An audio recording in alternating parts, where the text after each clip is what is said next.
ఒక తెలుగుదేశం నాయకుడిగా ఈరోజు అంబటి రాంబాబు ఏ మాటలైతే మాట్లాడుతున్నాడో, ఎంత దిగజారి ప్రవర్తిస్తున్నాడో దీన్ని తీవ్రంగా ఖండిస్తున్నాం.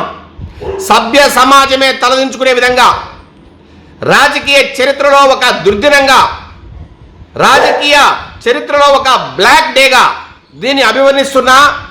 ఇలాంటి రాజకీయాలు చేసే కుయుక్తులు పన్నే రాజకీయ నాయకులకు అసలు ఈ రాష్ట్ర రాజకీయాల్లో స్థానమే లేదు.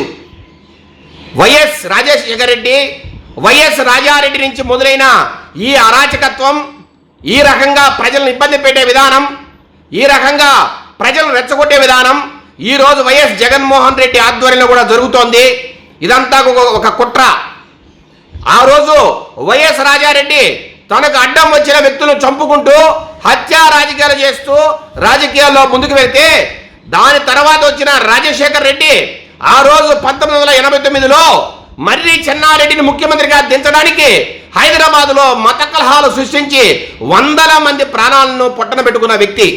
అలాగే ఈరోజు జగన్మోహన్ రెడ్డి కూడా వర్గ వైషమ్యాలు రెచ్చగొట్టాలని ఈరోజు కల్తీ వ్యవహారంలో వారి మెడకు చుట్టుకుంటున్న ఏదైతే సమస్య ఉందో ఆ సమస్యను పక్కదారి పట్టించాలని ఈరోజు కల్తీ వ్యవహారంలో 100 కోట్ల మంది హిందువుల మనోభావాలను గాయపరిచిన వ్యక్తి జగన్మోహన్ రెడ్డి, వారి పార్టీ నాయకులు 100 మంది హిందువుల మనోభావాలను, వారి మనసును గాయపరిచిన వ్యక్తి. హిందువులు ఏమాత్రం క్షమించలేని విధంగా ఈ గత 400-500 ఏళ్లలో హిందుత్వం మీద ఈ రకంగా దాడి చేసి ఈ రకంగా హిందువుల మనోభావాలను గాయపరిచిన వ్యక్తి ఎవరైనా ఉన్నారంటే అది ఒక్క వైఎస్ జగన్మోహన్ రెడ్డి, వారి పార్టీనే.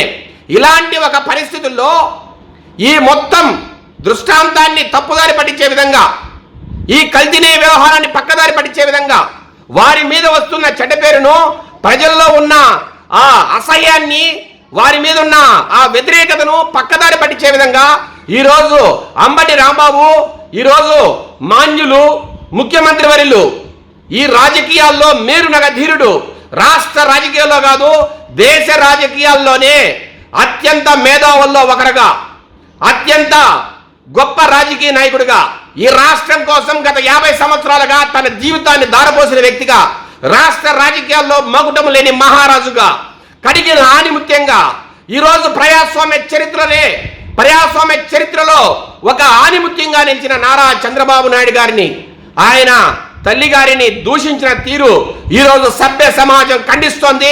ప్రజలంతా గర్హిస్తున్నారు. ఇలాంటి వ్యక్తిని తక్షణమే అరెస్ట్ చేయాలి.